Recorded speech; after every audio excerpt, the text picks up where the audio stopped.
Climate change is the biggest threat facing humanity, and workers are at the front line. From a farmer in Spain to a miner in Poland, climate change affects us all. We are all on the same train. We know changes are needed to tackle climate change, but how can this be done in a way that's fair to all of us and doesn't threaten workers' rights and quality jobs?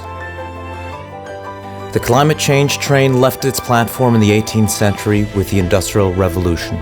We didn't even realize it had departed from the station, but the fumes that have built our modern lives have been steadily increasing the Earth's temperature, and now payback time is beginning.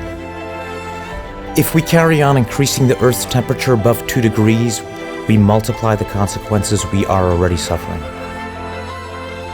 We could become one of the 300,000 people, including those in tourism and infrastructure builders, who will be affected each year by flooding. We could be a farmer struggling with acres of thirsty crops. In fact, an area of land twice the size of Germany is likely to be affected by drought if we take no action. We could be a firefighter or a wood factory worker affected by the wildfires that are expected to burn 800,000 hectares of forest in Europe. Or we could become one of the over 100,000 people, including port workers, traffic wardens, or aquaculture workers, who will meet early deaths each year due to respiratory diseases, heat stroke, or waterborne diseases. Of course, climate change will have different impacts depending on where you live. Southern and Central Europe will see more intense heat waves, forest fires, and droughts. The Mediterranean will become tinder dry, while Northern Europe will become wetter and more prone to flooding. Global warming will also impact the economy. Agriculture will be on the front line, but sectors like energy will suffer from changes in demand. Transport could be affected by more frequent storm-damaged infrastructure, and the tourist industry will need to face up to the consequences of extreme weather conditions. Droughts in the region like Sub-Saharan Africa and the Pacific will affect the security of supply of commodities we are dependent on, like rice, cotton, and sugar. The damage could add up to a €190 billion bill each year, 20% more than the EU budget for 2017. Outside of Europe, the consequences of climate change are even deeper and more widespread. Worse, droughts in these regions will have serious humanitarian consequences. This train is heading towards disaster. But we could travel along the low emissions pathway, one where emissions peak before 2020, the only way to give the planet the chance to keep the below 2 degrees goal. The world's decision makers have taken a step in the right direction.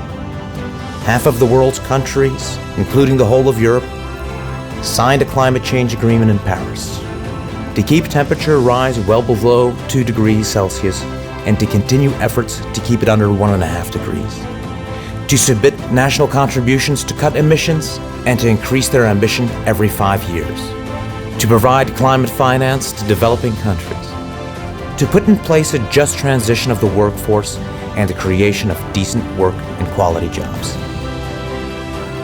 Transition will bring more opportunities in renewable energy, circular economy products, energy-efficient buildings, and new public transport. Innovation must take place in traditional industries like steel, automobiles, and chemicals. Other industries like coal mining will have to face up to the challenges of change.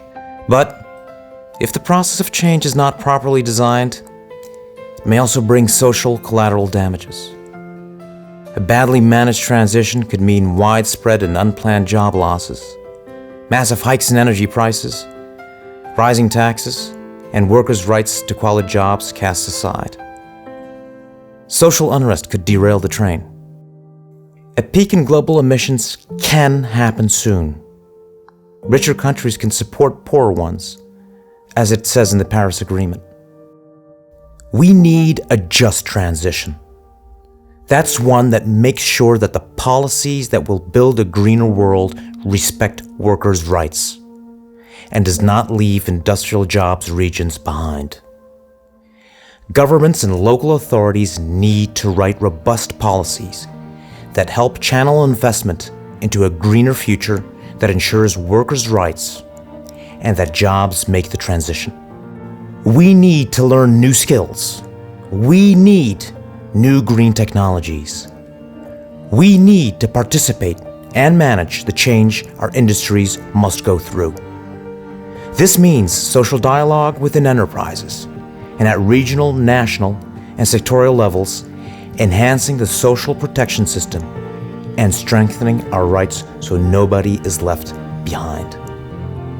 Trade unions will be backing workers all the way throughout this change, listening to their concerns, building consensus, and striving to ensure that workers have access to quality, secure jobs.